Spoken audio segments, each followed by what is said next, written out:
12th அக்கௌண்டன்சில most இம்பார்ட்டன்டான chapter and high scoring chapter அப்படின்னா சாப்டர் 3 தான்.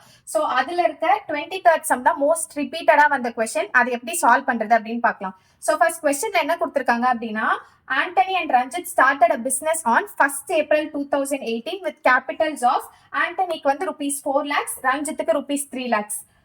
According to the partnership deed, Anthony is to get salary வந்து ஆண்டனியோட salary 90,000 per annum. Ranjit is to get 25% of commission on profit after allowing salary to Anthony. Interest on capital வந்து 5% per annum. But after charging such commission, so இந்த commission அப்புறம் தான் capital amountல interest on capital வந்து ₹5%. So profit sharing ratio between the two partners வந்து 1:1. So ரெண்டு பேருக்கும் ஈக்குவலா தான் ஷேர் பண்ணிருக்காங்க. During the year, firm earned a profit of ₹3,65,000. Earned profit ₹3,65,000. Prepare profit and loss account. The firm closes its account on 31st March every year. So financial year closing அப்போதான் 31st March வந்து close பண்றாங்கன்னு சொல்லியிருக்காங்க. So இப்போ இதுக்கு வந்து நம்ம profit and loss account வந்து எப்படி கிரியேட் பண்றது அப்படின்னு ஈஸியா பார்க்கலாம். ஸோ ஃபர்ஸ்ட் கிவன் நம்ம எழுதிட்டோம், கேபிட்டல் எழுதிட்டோம், ஆண்டனி salary, commission, interest on capital, அப்புறம் ஏர்ன்ட் ப்ராஃபிட், அப்புறம் ரேஷியோ 1:1 எல்லாமே எழுதிட்டோம். இப்போ நெக்ஸ்ட் என்ன பண்றோம்னா, நம்ம கேபிட்டல்ல இன்ட்ரெஸ்ட் ஆன் கேபிட்டலை வந்து கால்குலேட் பண்ண போறோம். அதாவது ஆண்டனிக்கு வந்து 4 lakhs பார்த்தோம்ல, 4 lakhs into 5%. 5%னா 5 divided by 100. and ரஞ்சித்துக்கு சேம் 3 lakhs into 5%. ஸோ இதை நம்ம டிவைட் பண்ணோம்னா 20,000 and 3 lakh into 5% வந்து 15,000. இதை ஆட் பண்ணி வச்சோம் அப்படின்னா டோட்டலா நமக்கு வந்து இப்ப 35,000 இருக்கு. ஓகேயா? சோ ஃபர்ஸ்ட் ஸ்டெப் இதுதான். கேபிட்டலை வந்து நம்ம கால்குலேட் பண்றது ஸ்டெப் 1 அண்ட் ஸ்டெப் 2 நம்ம வந்து salary எடுத்து தனியா எழுதுறது. So this comes for step 2. So next வந்து ஸ்டெப் 3.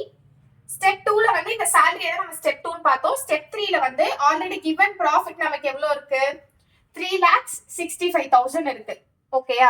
சோ இப்போ இந்த 3,65,000ல நம்ம எதெல்லாம் லெஸ் பண்ண போறோம் அப்படின்னு பாத்தீங்கன்னா, salary ஃபர்ஸ்ட் லெஸ் பண்ணுவோம். தென் நம்ம ஆல்ரெடி வச்சிருக்க இன்ட்ரெஸ்ட் ஆன் கேபிட்டல் இந்த 35,000 இதெல்லாம் நம்ம லெஸ் பண்ணோம் அப்படின்னா 1,25,000 நமக்கு கிடைக்கும்.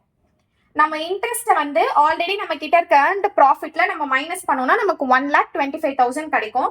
சோ இப்போ பிஃபோர் கமிஷன் நமக்கு வந்து 25% கொடுத்திருக்காங்க. அப்ப நம்ம என்ன பண்ணுவோம்னா, earned ப்ராஃபிட் இருக்குல்ல, இந்த 3,65,000 மைனஸ் 1,25,000 இத பண்ணோம்னா நமக்கு 2,40,000 கிடைக்கும்.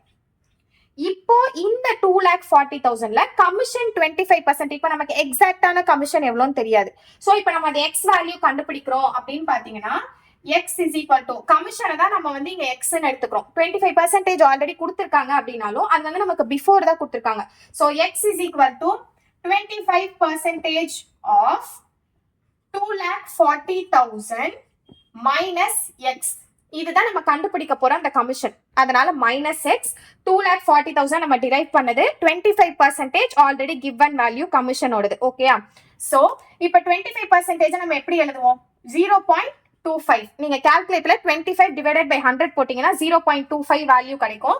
அது கூட இன்டூ 2,40,000 மைனஸ் எக்ஸ். நம்ம நார்மல் பிரைமரியில படிச்ச மாதிரி தான். ஃபர்ஸ்ட் இந்த வேல்யூ கூட மல்டிபிள் பண்ணுவோம், நெக்ஸ்ட் இந்த வேல்யூ கூட மல்டிபிள் பண்ணுவோம். கரெக்டா? சோ 0.25 into 2,40,000 வந்து 60,000 மைனஸ் 0.25x. ஓகேயா? சோ இப்போ நம்ம x is equal to 60,000 minus 0.25x ன்னு பார்த்துட்டோம். ஓகேயா? இப்போ இந்த 0.25x இந்த பக்கம் வந்ததுன்னா என்ன ஆகும்? லைக் இப்போ x into 60,000 வந்து நம்ம நார்மலா 60,000 எழுதிடுவோம். கரெக்டா? இப்ப x 0.25 போட்டீங்கன்னா அப்ப என்ன ஆகும்? 1.25x ஆகும். இந்த 0.25 கூட நம்ம ஒரு x வந்து நம்ம இது பண்ணோம்னா 1.25x ஆகும். ஓகே? சோ இப்போ நம்ம என்ன பண்ணுவோம்? இந்த 1.25x வந்து கீழ டினாமினேட்டர் ஆயிடும். கரெக்டா? அப்ப x is equal to 60,000 divided by 1.25. So 60,000 divided by 1.25 போட்டோம் அப்படின்னா நமக்கு x is equal to 48,000 கிடைக்கும். இப்ப நம்மளோட எக்ஸ் வேல்யூ நமக்கு வந்து தெரிஞ்சிச்சு கரெக்டா. X is equal to 48,000. இப்ப ஸ்டெப் 4ல நமக்கு ரிமைனிங் எவ்வளவு ப்ராஃபிட் இருக்கு, ஏர்ன்டு ப்ராஃபிட் இருக்கு நம்ம கிட்ட. சோ ரிமைனிங் எவ்வளவு இருக்கு, நம்ம அதை எப்படி வந்து 2 பார்ட்னர்ஸ்க்கு ஷேர் பண்ணி கொடுக்குறோம்.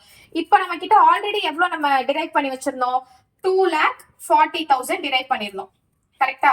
இப்போ இந்த 2,40,000 ப்ராஃபிட்ல நம்ம வந்து கண்டுபிடிச்ச எக்ஸ், அதாவது கமிஷன் அமௌண்ட் 48,000 வந்து மைனஸ் பண்ணோம் அப்படின்னா 1,92,000 கிடைக்கும். இப்போ 1,92,000 கிடைச்சிருச்சு. நமக்கு ப்ராஃபிட் ஷேரிங் ரேஷியோ எவ்வளோ, 1:1. அப்போ கிவன் அமௌண்ட்டை நம்ம 2 டிவைட் பண்ணாதான் ஈச் பார்ட்னருக்கு கரெக்டா கிடைக்கும். ஸோ 1,92,000 டிவைடட் பை 2 போட்டோம் அப்படின்னா 96,000. இப்போ ஈச் பர்சனோட ப்ராஃபிட் எவ்வளோ, ஆண்டனிக்கு வந்து 96,000, தென் ரஞ்சித்துக்கு 96,000. ஸோ இதே மாதிரி உங்களுக்கு நிறைய சம்ஸ் வந்து ஈஸியா சால்வ் பண்ணணும், மார்க்ஸ் ஸ்கோர் பண்ணணும் அப்படின்னா நெக்ஸ்ட் உங்களுக்கு எந்த சாப்டர்ல எந்த சம் வேணும்னு கமெண்ட் பண்ணுங்க. நான் உங்களுக்கு ஈஸியான ஸ்டெப்ல டிரைவ் பண்றேன்.